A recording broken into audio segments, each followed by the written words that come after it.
Hello and welcome to Enchantment of Eternity's Review 4.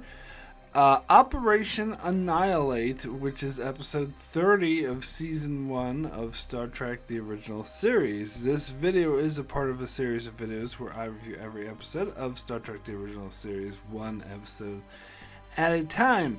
So, Operation Annihilate is the episode where Kirk responds to a distress call from a colony where they find that the colony has been invaded by these weird flying pancake aliens who have infested the entire colony and inflicted pain beyond belief on them and tried to get them to do their bidding, that is to make ships so they can go to another planet and wreak havoc on it.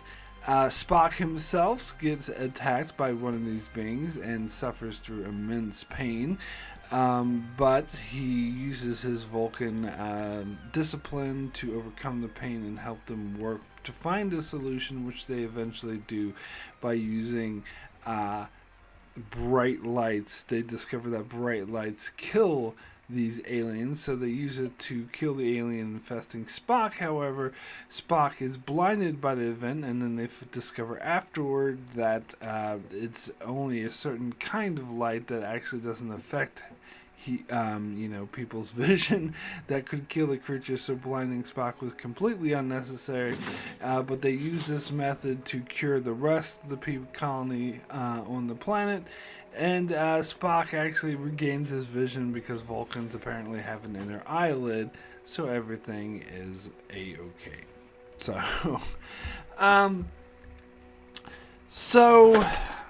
Alright, so I gotta be honest, I don't have a memory of this being a very good episode. I always thought of this as a really bad episode, but when I went to rewatch it just now, it actually wasn't quite as bad as I expected. You know, after just watching season 1 and seeing some other really bad episodes, Mud Swimming, in comparison, like, this one didn't seem quite as bad.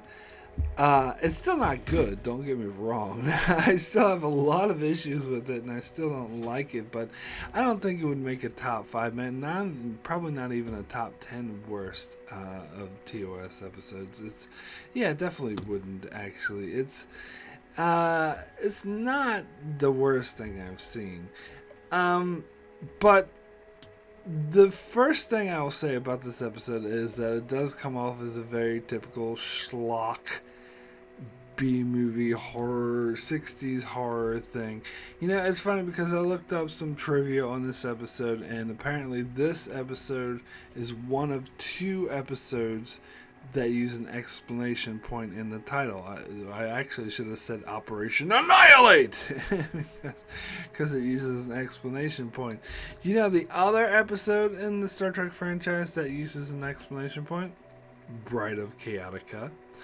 And Bride of Chaotica is a parody making fun of 40s and 30s sci-fi schlock, and it uses exclamation point to emphasize that it's schlock.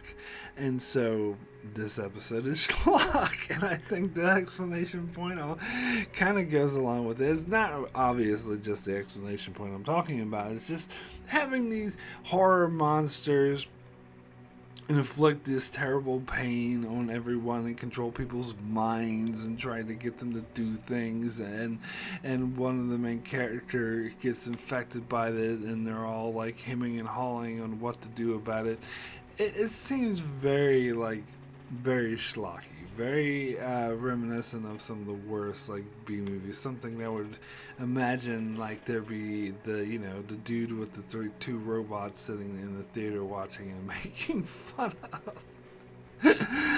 Oh god, I love Mystery Science Theater 3000. But anyway, not to say that this episode is Mystery Science Theater 3000 worthy. I think they're actually better episodes of Star Trek that are more worthy of that. The Fight from Voyager or Subversive from TNG. Definitely subversive from TNG. They should definitely do a Mystery Science Theater 2000 episode where they're just watching that episode. But anyway. And even of the original series, of course, the obvious contestant for that is Spock's brain. That's a no-brainer. Brainer? Get out. Anyway, so yeah, I'm not saying that this episode is that bad, but it's definitely schlocky. And as I said, when I rewatched it just now, I did discover it's not quite as bad as I remember. It's not the worst thing ever. But yeah, I do have a lot of issues with it. First and foremost of those issues is the fact that they introduce Kirk's brother Sam just to kill him off. They introduce him, I should say, as a dead body because he's already dead, and his wife then dies shortly after. And it's kind of Kirk's fault that she dies because he keeps questioning her, and the aliens are obviously inflicting pain when she tries to explain what's going on, because the aliens don't want her to do that, and it's the pain that overwhelms her and kills her. And Kirk keeps pressing her, even though it's very even though McCoy points out that she's acting like it's hard to get her words out, and so that his questioning is causing her pain, yet he still does it and she dies. But anyway, and then we're introduced to his nephew, who actually does survive, we assume. Now it's implied that he survives, but we never see or hear of him ever again. I don't like the fact that I'm going to talk about Strange New Worlds for a bit, but I don't like the fact that Strange New Worlds included Sam Kirk as a character, because he's only mentioned in this episode, although I think I did catch one mention of him in the previous episode, like a brief mention that Kirk had a brother, but this is the only time we see him, and we see him dead. So, and also, like, this episode implied that he was a scientist, not in Starfleet. And yeah, I don't know why. I'm just very iffy about how they have Sam Kirk. He reminds me of Sam Rockwell from Galaxy Quest, his character. I don't know. Yeah, so I'm not a fan of them including him in Strange New Worlds. I wouldn't be disappointed if he disappeared and they simply never showed him again. And yeah, I don't know. But anyway, because we know where it's leading to. We know that he gets killed by these aliens on this planet. So I don't know. But anywho, getting back to this episode, I didn't like their inclusion because it's it's kind of out of nowhere, and it's done just to give Kirk some stakes in the episode. And to have him have an emotional attachment to it, but like it's never, other than Strange New Worlds, it's never mentioned again that he had a brother, and it seems kind of, I don't know, it seems kind of cheap to me to just kill his brother and not stepsister-in-law off unceremoniously and then never mention him ever again, and say he has a surviving nephew who they never ever mention ever again either. So yeah, it seems cheap to me. I don't really appreciate it.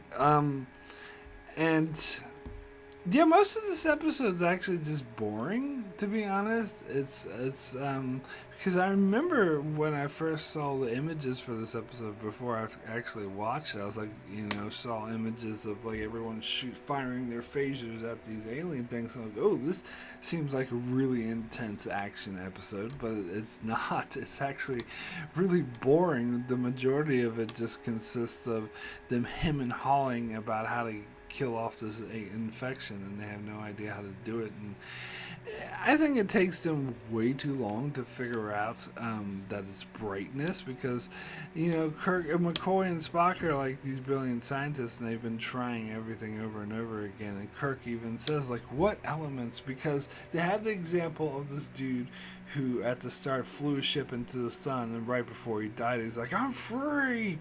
So implying that it did kill off the aliens. So they were thinking heat, they were thinking radiation, they were looking at all these things, and Kirk was like, what other elements does the sun might have? And then they kept, Spock and McCoy kept naming all this bullshit, and they're like, we tried everything! And then he's like, well, what about brightness? And these brilliant scientists who tried everything, you think that, hey, maybe brightness should have actually occurred to them a tad bit earlier, maybe, just saying. Yeah. And also the thing with Spock, I don't know, I think he's really annoying in this episode, where he keeps insisting that he not remain in sickbay. And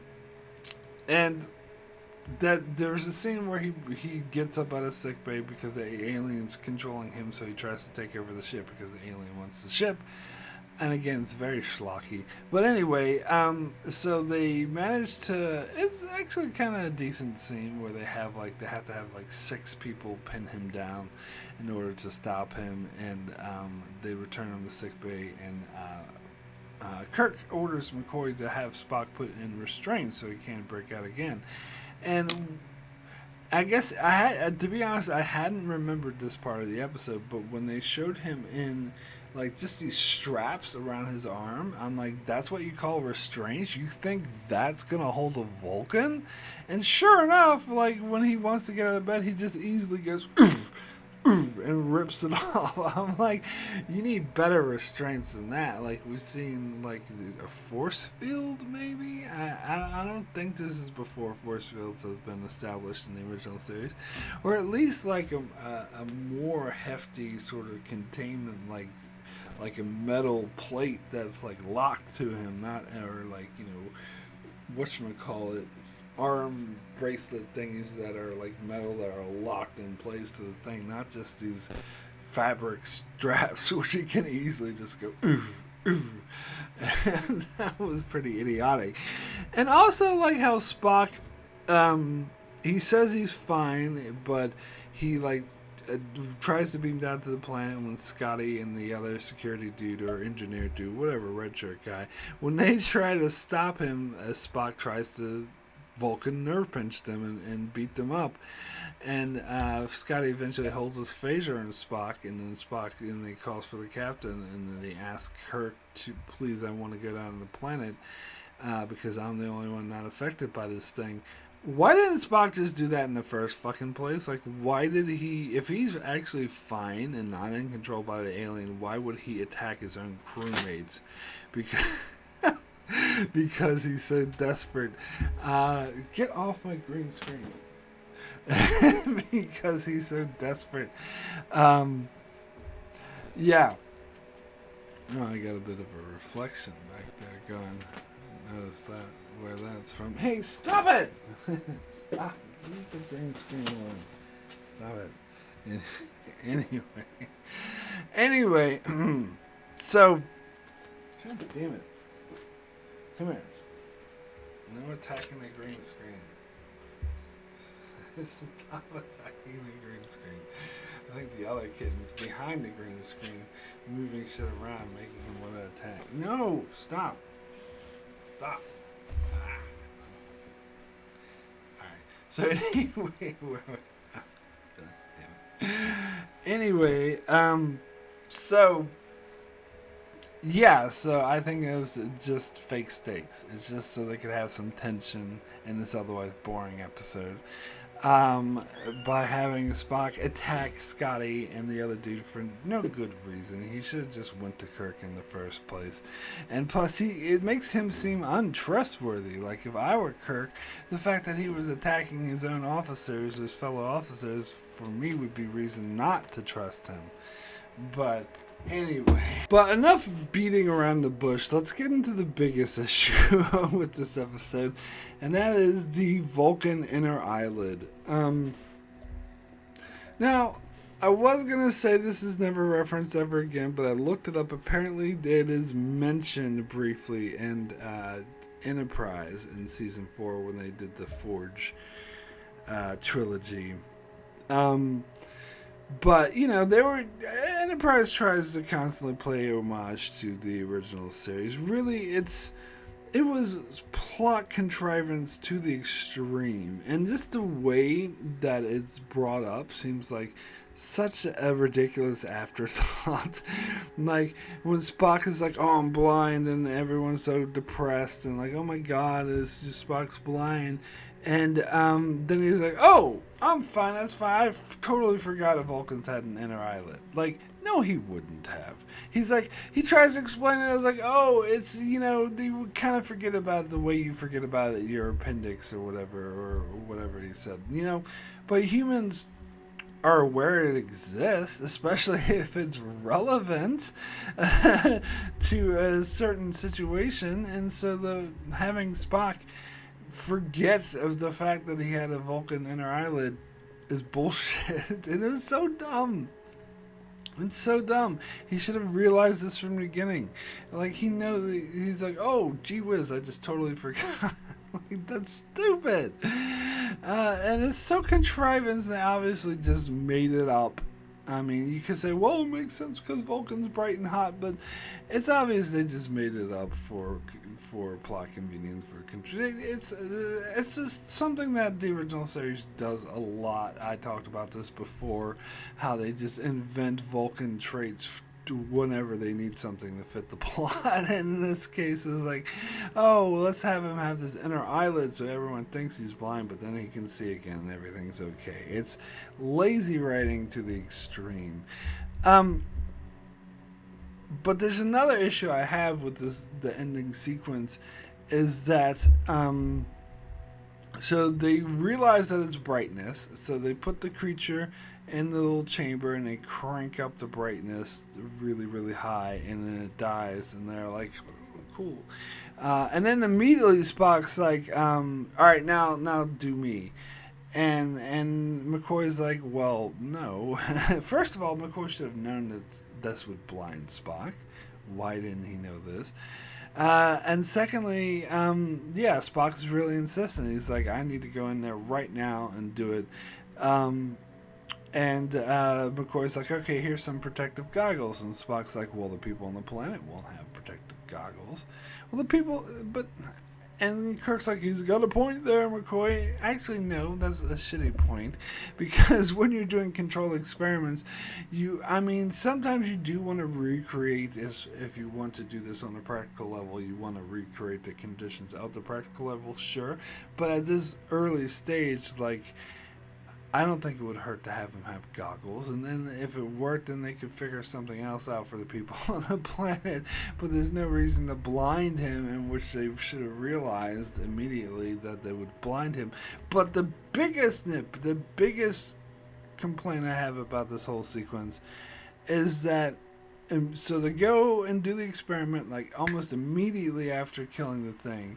And then Spock is blind, and then 2 minutes later, even 1 minute later, just right after, Nurse Chapel comes. Oh, here are the test results from this. It's from the first test we did where we killed the animal, the creature, and it shows that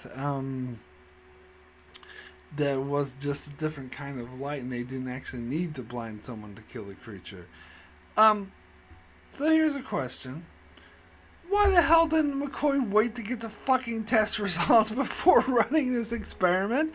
Like, there was even, like, I was thinking this even before, like, you know, the subsequent scene where Nurse Chapel comes in with the test results. I was like, wait, they seem to be doing this pretty fast. Shouldn't they, like, I know there is a time crunch here. I am aware of that, but still, that's, like, not how science works.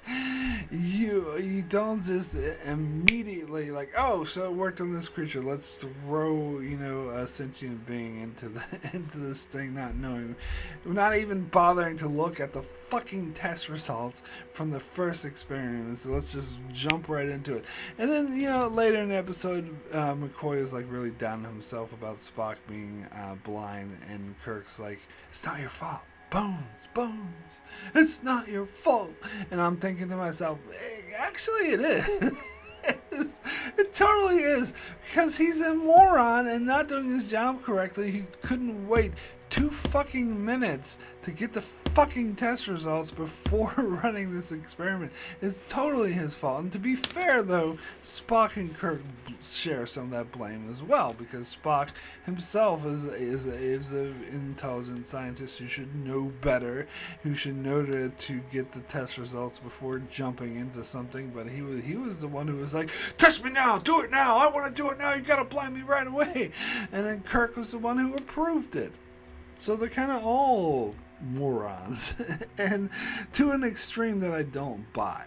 Like, they're professionals. They shouldn't be this stupid. I mean, it's such an elementary thing to wait for test results, especially okay, they said these test results aren't going to come for 24 hours and the people on the planet are dying. Okay. I could buy them not wanting to wait for the test results, but the test results literally came like 5 minutes later, and they couldn't wait 5 fucking minutes. I mean, come on.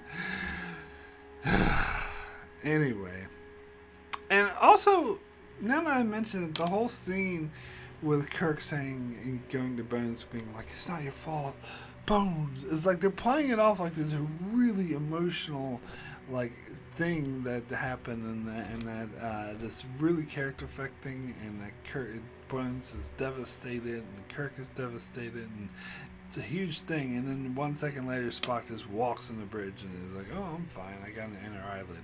It's so anticlimactic. It's like renders the whole thing a giant waste of time, just kind of like this episode, by the way. Now, I guess I should mention some positives about the episode, because I said it wasn't as bad. I guess the only main positive I can think is it's not as bad. It wasn't as boring. It wasn't as like painful to get through. It was somewhat entertaining. It was kind of intense when Spock went on the planet to capture the beings, and it was like really, shocking when those things flew into Spock's back and paralyzed him. And it was, you were sort of on edge because the stakes were, and I did like the fact they mentioned there were 1 million colonists, because a lot of times when they go to colonies, it's only like a couple hundred. And of course they can only show like, in this case, I think it was just 5, but they can only show a limited amount because of budget constraints, which is something I talk about throughout Star Trek, which is fine. They usually have a planet of millions of people and show like the same 14 people to represent the entire planet. But that's budget restraints. You can't really, and I'm not just talking about the original series, TNG, DS9, Voyager all did this as well. But that's not something. That's fine. Like, that's something I can forgive. So yeah, I did like that they mentioned there were 1 million colonists and that the stakes were really high. And I did think the setup of the dude driving his ship into the sun saying, I'm free, when Kirk had no idea what the hell was going on, was a good setup that paid off at the end of the episode. So I guess there are some positive things about this episode, but overall, just too much that annoys me, and overall it was just too boring for me. So anyway, let me get into the portion of my video where I thank my loyal Patreon supporters who are the lifeblood of my channel. We have Anthony D. Benedictus, Ricky, Matty Jester, Joel Avals, Brian A., Alessandro Migalizio, Norman Buckwald, Stephen Kennedy, Brentonberg, Allison Fordyce, and Brandon Neal Howells. Thank you all so much for your support. So now let me get into some patron comments that were left behind for this particular episode. First comment comes from Maddie Jester, who says, I like this episode a lot. A good sci-fi mystery to solve and what feels like real stakes. There's some good performances from the big three here too, although it could have used some closure with Kirk's nephew, a short scene where Kirk has to explain to him about his family's death and he has to go to Earth or something like that. All in all, good finale to the season. 8 flying squeegee brain cells out of 10. I respect your opinion there, Maddie, if you do really like this. It's actually interesting to hear that someone does really like this episode. But regarding the Kirk's nephew, there actually, and I was researching this, there actually is a deleted scene of Kirk talking to his nephew on the bridge, and apparently he's sitting in the captain's chair, the nephew is, and he's saying how he's going to go back to the colony and live with the business partner of or the scientist partner of his father, of Kirk's brother. And so so they did actually do this. They just cut it from the episode, and I agree they shouldn't have. They cut it for time. There's a lot of other things they should have cut for time other than that, because as it stands, it seems like Kirk didn't give a fuck about his nephew, and we get no resolution to it whatsoever. So I do think we actually really needed that scene, but whatever. Anyway, next comment is from Ricky. This episode is a hot mess. First of all, the story is not cohesive, such as it becomes about Spock getting injured, and then at the 40th minute part of the episode, Spock gets blinded, and it only lasts for a few minutes, and then they make a big deal about it, and it quickly gets resolved with the inner eyelid nonsense. This was fake stakes. Then, this episode is just plain silly. Kirk's brother and sister-in-law dies and nephew is orphaned. I feel like Kirk didn't get the proper closure about the nephew. So a terrible cheeseball episode. So 2 out of 10. So Ricky, of course, is more in line on my thinking of this episode, and also mentions, the nephew, not showing the nephew at the end was a major oversight, a major plot hole. But yeah, totally fake stakes to how the inner eyelid nonsense solves it very quickly. Alright, so last comment is from Brandon Neil Howells. It says, Operation Annihilate. Here's the one we've all been waiting for, folks. Attack of the Plastic Flying Vomit Monsters. This episode is wrong on so many levels. Dinova just happens to be the planet where Kirk's family lives. Spock gets stung in the back by the flying vomit monsters, and when he's beamed back to the Enterprise, he's lying on his back on sickbay.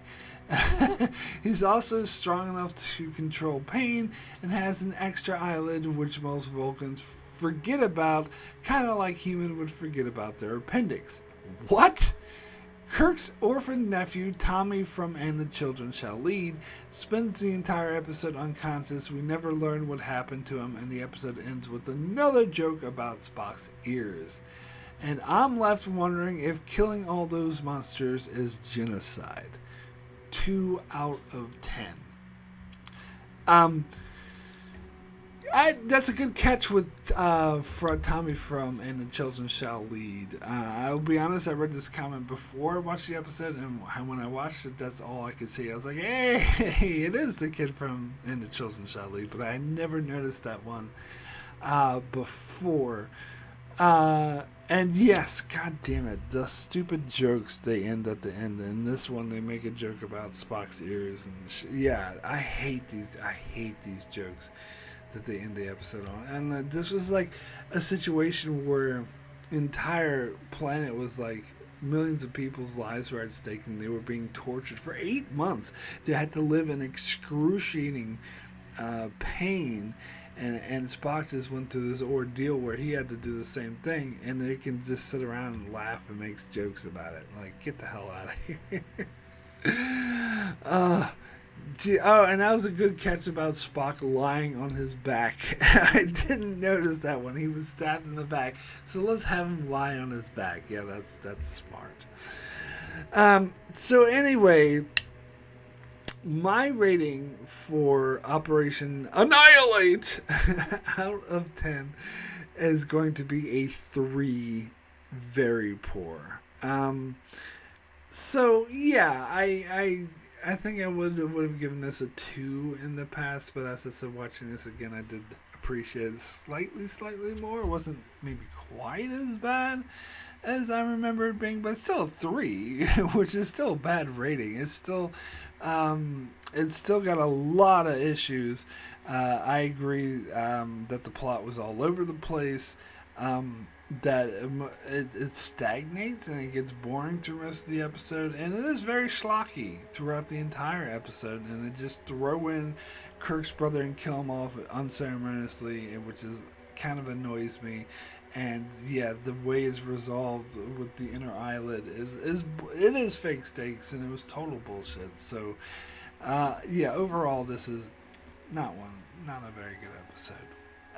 So that is it for my review of Operation Annihilate. Coming up next on my channel this Saturday, I start my coverage of Season 2. Now, getting into Season 2 of the original series, starting with Cat's Paw. Oh, another masterpiece. And on Monday, next Monday is Metamorphosis, and the following Wednesday, Friday's Child. Oh boy. Starting to get into Season 2. And I will reassert that as much as there were episodes of Season 1 I didn't like Charlie X, Court Martial, this one, Mud's Women, other episodes I wasn't very big on, I still think Season 1 was easily the best season of the original series. It had a lot of great episodes like City on the Edge of Forever, Taste of Armageddon, Errand of Mercy, Balance of Terror, The Alternative Factor, regardless of what anyone says. Did I say Taste of Armageddon? Yeah, that episode's amazing. So, yeah, so overall, I think Season 1's the best, even though it does have some bad episodes. I think Season 2 has more mediocre episodes, and so I'm not looking that much forward to covering it, to be honest, but there's some good episodes in Season 2 as well. So yes, we'll start my coverage of Season 2 with Cat's Paw and then move on to Metamorphosis. So anyway, be sure to check that out as I continue my coverage of the original series and do many more videos on Star Trek and many other shows, so be sure to subscribe so you can keep up with all of that, and thanks a lot for watching.